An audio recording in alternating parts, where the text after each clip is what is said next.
রূপালী পর্দার সব জল্পনা কল্পনার অবসান ঘটিয়ে আজ বাস্তব জীবনে এক নতুন অধ্যায়ের সূচনা করেছেন বলিউডের মিস্টার পারফেকশনিস্ট আমির খান।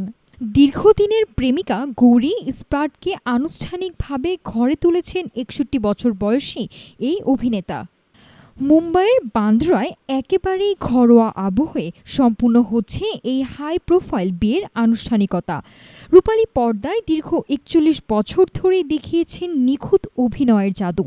তবে এবার কোনো সিনেমার চিত্রনাট্য নয়, নিজের বাস্তব জীবনের গল্পে এক নতুন রোমাঞ্চকর অধ্যায়ের সূচনা করতে যাচ্ছেন আমির খান।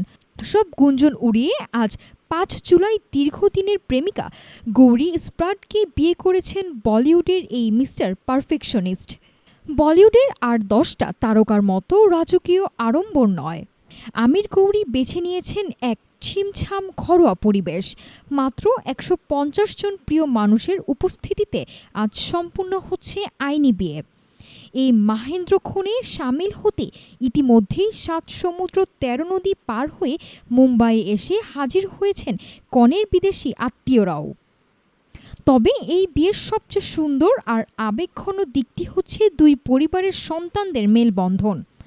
আমির ও গৌরী উভয়েরই আগের সংসারে ৪ সন্তান এই বিয়ের মূল আনন্দ ও উদযাপনের সবচেয়ে সক্রিয় ভূমিকা পালন করছে। আমিরের জীবনের নতুন সারথি গৌরী স্প্রাট ফ্যাশন দুনিয়ার পরিচিত মুখ এবং লন্ডনে উচ্চশিক্ষা শেষে বর্তমানে মুম্বাইয়ের নামী সেলুন বি ব্লান্ট পরিচালনার দায়িত্বে আছেন। এটি আমিরের ৩য় বিয়ে। এর আগে রানী দত্ত ও কিরণ রাওয়ের সাথে তার সংসার জীবন ভেঙে গেলেও অতীতের সব ভাঙা গড়ার হিসাব চুকিয়ে আজ নতুন বসন্তের মুখোমুখি অভিনেতা। নতুন জীবনের এই আনন্দ উল্লাসে আমিরের ভক্তদের পাশাপাশি বলিপাড়ার বাতাসও এখন মেতেছে শুভকামনার জোয়ারে। নাফিসা সামিয়া, ঢাকা টুডে।